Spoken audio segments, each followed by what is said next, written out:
Welcome to Nerd Geek University, and this is Dragons of Tarkir Spoilers Day 2. Let's get started. The first card we're going to talk about today is Radiant Purge. It costs 1 white and 1 colorless for an instant spell that exiles a target multicolored creature or enchantment. This will probably see play in Limited to help clear the battlefield of opposing creatures or possibly troublesome enchantments that are sure to be revealed as the spoilers continue for this set. In Standard, the card could see some sideboard use, as there are plenty of creatures to target with this card, including the Khans from the Khans of Tarkir set like Anafenza and Sidisi, the Ascendancy enchantments from the same set, and other creatures like Siege Rhino, Savage Knuckleblade, and Butcher of the Horde, the bigger dragons from Fate Reforged, and the new Dragon Lord cards coming out in Dragons of Tarkir. The card could also be used to target a smaller field of creatures from the Theros block, like the occasional multicolored god like Keranos, God of Storms, and even other cards like Fleecemane Lion. In Modern, the card could be used as a decent sideboard option to remove popular cards in the current metagame like Siege Rhino. In EDH, it removes any non-monocolored commander, effectively ruining your opponent's day for EDH. The next card we're going to talk about today is Sunscorch Regent. It is 2 white and 3 colorless for a 4/3 dragon with flying. Whenever an opponent casts a spell, you get to put a +1/+1 counter on the Regent and gain 1 life. In Limited, this card is sure to be an amazing threat. If he's not removed, he simply gets bigger as your opponents play pretty much anything except land. In Standard, this dragon can be used to give any sort of prowess strategy some problems if you can manage to hold out long enough to play it. It can also be used against a heavy Delve deck and make your opponent pay for playing cards like Dig Through Time. In Modern, the card is a great sideboard card against Storm decks. While the Storm decks at Pro Tour Fate Reforged only made up about 2.2% of the event, this dragon also does okay against burn decks if you can manage to survive long enough to play him. In Commander, this card can also see some play, as games can get all the way up to 4 opponents, and 4 opponents playing spells means you get a big creature. Take note that creature tokens entering the battlefield, such as the case of Spawnwraith or Risk the Redeem's abilities, do not trigger Sunscorch or Regent's ability, as you did not cast them. But if your opponent played a spell like Hordling Outburst, the Regent will get a +1/+1 counter, and you will gain a life because they did play a spell.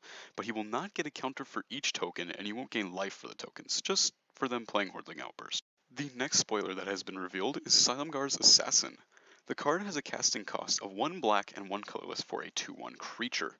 Creatures with a power greater than the Assassin's power cannot block him. Like other Megamorph creatures we have seen so far, you get to cast this card face down for 3 colorless mana for a 2/2 creature and flip it over at any time for his Megamorph cost, which is 1 black and 2 colorless. And when you flip him, he gets a +1/+1 counter on him. When the Assassin is turned face up, you get to destroy target creature with power 3 or less an opponent controls, which also limits again how many creatures can block him. By being unblockable by anything with more than 3 power when he's flipped, this means that only a 3 or lower powered creature can kill him.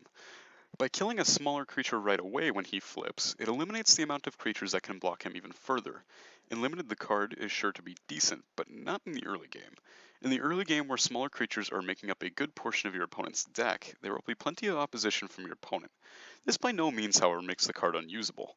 If you use him for his flip cost, this reduces the threat he faces and helps to get him through. In Standard, the Assassin can play a role in help clearing the board of smaller creatures and keeping the field clean of Courser of Kruphix.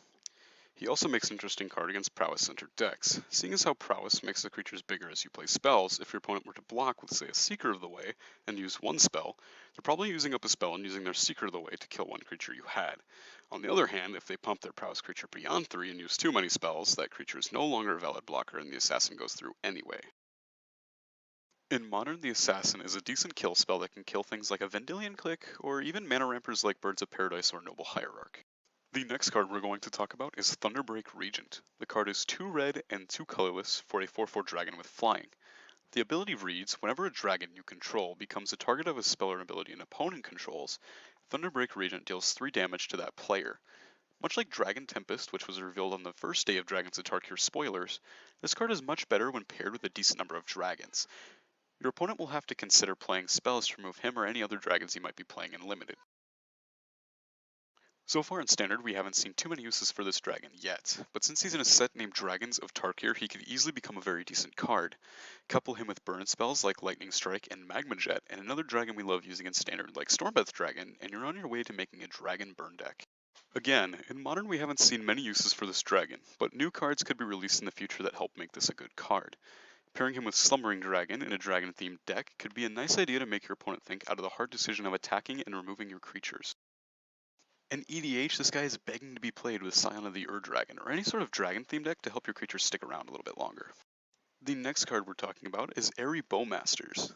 The card has a casting cost of 2 green and 2 colorless for a 3/4 Hound Archer with Reach and Megamorph. You can play him face down for 3 colors as a 2/2 Morph creature and then turn him over for his Megamorph cost of 1 green and 5 colorless to add a +1/+1 counter to him. This makes him an efficient blocker for flyers like dragons in Limited. Another spoiler we're going to talk about today is Stampeding Elk-Herd. Stampeding Elk-Herd costs 2 green and 3 colors for a 5/5 elk creature that features the new Formidable mechanic.